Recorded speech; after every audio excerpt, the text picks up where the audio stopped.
હાલ એક ખૂબ જ દુઃખદ ખબર સામે આવી રહી છે। અમદાવાદમાં ગુરુવારે બપોરે સર્જાયેલી ગોજારી વિમાન દુર્ઘટનાએ સમગ્ર ગુજરાતને શોકમાં ગરકાવ કરી દીધું છે। અમદાવાદ એરપોર્ટ પરથી લંડન જતી એર ઇન્ડિયાની ફ્લાઇટે જે ટેકઓફ થયા બાદ ગણતરીની મિનિટોમાં જ ક્રેશ થઈ ગઈ હતી। આ વિમાનમાં 242 મુસાફરો સવાર હતા, જેમાં સમગ્ર ગુજરાતના અનેક વિસ્તારોમાંથી જિલ્લાઓમાંથી આવેલા અનેક લોકોના સમાવેશ થતો હતો।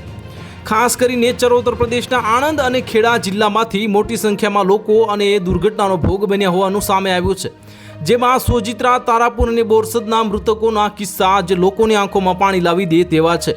મોડી સાંજ સુધી મળતી માહિતી મુજબ ચરોતર પ્રદેશના આણંદ જિલ્લાના 33 અને ખેડા જિલ્લાના અંદાજે 17 જેટલી વ્યક્તિ આ ફ્લાઇટમાં મુસાફરી કરી રહ્યા હતા અને તેમના કરુણ મૃત્યુ થયા હોવાના અહેવાલો આવ્યા છે।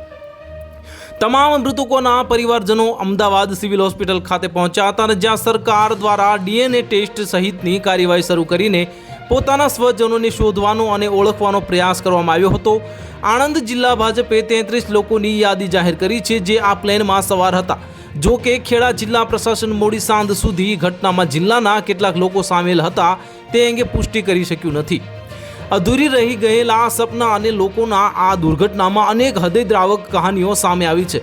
પેટલાદ તાલુકાના ફોગણી ગામનો નિખિલ પટેલ નામનો યુવક પ્રથમ વખત જે સ્ટુડન્ટ વિઝા લઈને યુકેમાં ભણવા માટે જઈ રહ્યો હતો અને તેનું પણ આ પ્લેન દુર્ઘટનામાં નિધન થવા પામ્યું છે અને આણંદના હાલાણી પરિવારના 3 સભ્યોનું પણ નિધન થયું હતું। હાલાણી પરિવારને યુકેમાં તેમના પરિવારજનોને મળવા જવા માટે વિઝિટર વિઝા મળ્યા હતા। તો હાલ માટે આટલું જ। મળીશું નવી અપડેટ સાથે। જો તમને અમારા વિડીયો પસંદ આવતા હોય તો વિડીયોને લાઇક કરી દેજો, ચેનલને સબસ્ક્રાઇબ કરી બાજુમાં આવેલા બેલ આઇકનને દબાવી દો, જેથી તમને આવા સમાચારની અપડેટ મળતી રહે।